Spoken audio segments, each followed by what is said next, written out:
Hey guys, Bios Ramos, and today the Dolphins will be facing the Los Angeles Rams at 1 o'clock p.m., obviously at the Hard Rock Stadium since they're playing at home, and it's on televised on Fox.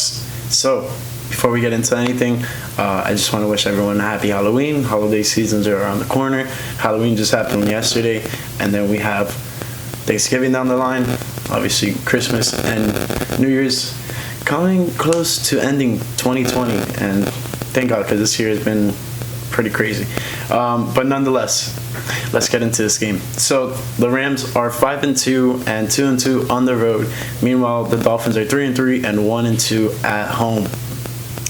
So the ESPN matchup predictor has this game at 56.2% chance of the Rams winning, a tie at 0.03, and then the Dolphins at 43.5. So, I mean, not great odds, but I mean, better than most games and better than probably people were expecting, at least for the predictor. But let's get into some of the betting odds. So the spread is -3.5 in favor of the Rams. Money line is -165 and +145. +145 for the Dolphins, -165 for the Rams. Over under is 45.5. I have my personal score. I have it as 20-24, so I have it under the over. There's something to see. Let's go over some injuries real quick. We have Tyler Higbee, tight end. He is questionable. And then that's for the Rams. And for the Dolphins, we have Adam Shaheen, tight end. He is questionable. And Jamal Perry, cornerback, he is out. So expect to see a lot of Noah Igbenogany. So when we look at the team stats, I mean, we're kind of evenly matched with the Rams. Points per game, Rams 25.1, Dolphins 26.7, and then points allowed, Rams are allowing 17.7 points a game, and meanwhile Dolphins are allowing 18.8 points per game. And then total yards overall is 394 for the Rams, 362 for the Dolphins. Passing is 255 for the Rams, 257 for the Dolphins. And then we're allowing less rushing yards. So the Rams are allowing 138 rushing yards. Meanwhile, the Dolphins are allowing 105. I mean, this is offensively, my bad. And then yards allowed, 336 for the Rams, and then 384 for the Dolphins overall. So they have a little bit of a better defense, and it definitely comes out on both sides just a little bit. So 235.6 for passing. Meanwhile, the Dolphins are allowing 260.3 for passing. And then when it comes to rush yards, 100.4 for rushing yards for the Rams, and then 124.2 rushing yards for the Dolphins. Now, when we look at each of the team's last 5 games, the Rams beat the Bears. Let's start off from the 5th game. So they lost to the Buffalo Bills 35-32, then beat the Giants and Washington football team. So those 2 games, I mean, NFC least, so not too much going on there. And then they lost to the Rams 24-16, and then they beat the Chicago Bears 24-10. So those 2 wins against the NFC East, not to discredit them, but it's not that big of a win, I gotta say. But those other wins, like the Chicago one, is a big one, and that's the one they had before they played us. And then for the Dolphins, they lost to the Bills 31-28, won in Jacksonville 31-13, lost to Seattle 31-23, and then you obviously know the last 2 games have been absolute whoopings by the Dolphins. Let's go into some of the stat leaders for each team.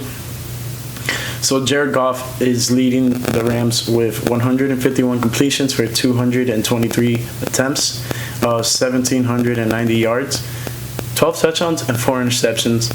And then obviously Ryan Fitzpatrick is the leading, but a couple of games down the line, Tua may take him over for some of these stats. But Ryan Fitzpatrick 138 for 197, 1,535 yards, 10 touchdowns, 7 interceptions. But yeah, Tua obviously is making his first start today, and I'm going to go a little bit more into that now after I go over some of these stats. Darrell Henderson is the leading rusher for the Rams with 87 carries for 411 yards and 3 touchdowns. And then Myles Gaskin has 82 carries, 340 yards, and 1 touchdown. Then Cooper Kupp is the leading receiver for the Rams with 37 receptions, 417 yards, and 2 touchdowns. And then we have Devontae Parker leading the Dolphins with 29 receptions, 364 yards, and 2 touchdowns. So, with all that out of the way, let's go over some of the standings real quick. So, the NFC West is very, very, very, very competitive division, and it's interesting. The Seattle Seahawks are leading the division at 5-1. Arizona's right behind them at 5-2. The Rams are right behind them at 5-2, and then the San Francisco 49ers are in last at 4-3, which is by no means bad, because the Dolphins are 3-3 and they're second in their division compared to the San Francisco 49ers who are 4-3 and they're in last in the division. So that shows you how good the NFC West is. But down the line, once these teams start playing each other more, especially the NFC West, it's going to be interesting how the records even out. But whoever can perform the best in their NFC West divisional games is going to be the winner of that division. And I'm expecting that to be Seattle. But nonetheless, let's talk about a little bit more about the Dolphins. Buffalo Bills are 5-2, and they're in first place. Then the Dolphins 3-3, New England Patriots 2-4, and then obviously the Jets 0-7.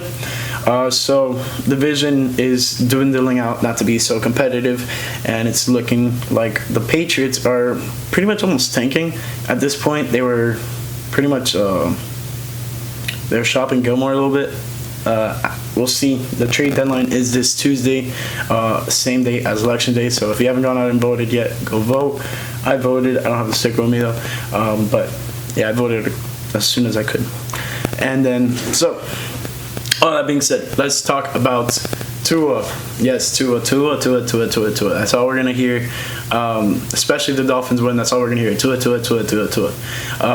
I won't bleed your ears to death with talking about him, but he's obviously making his first start. Last week he got in on the last drive. He went 2 for 2, and you know,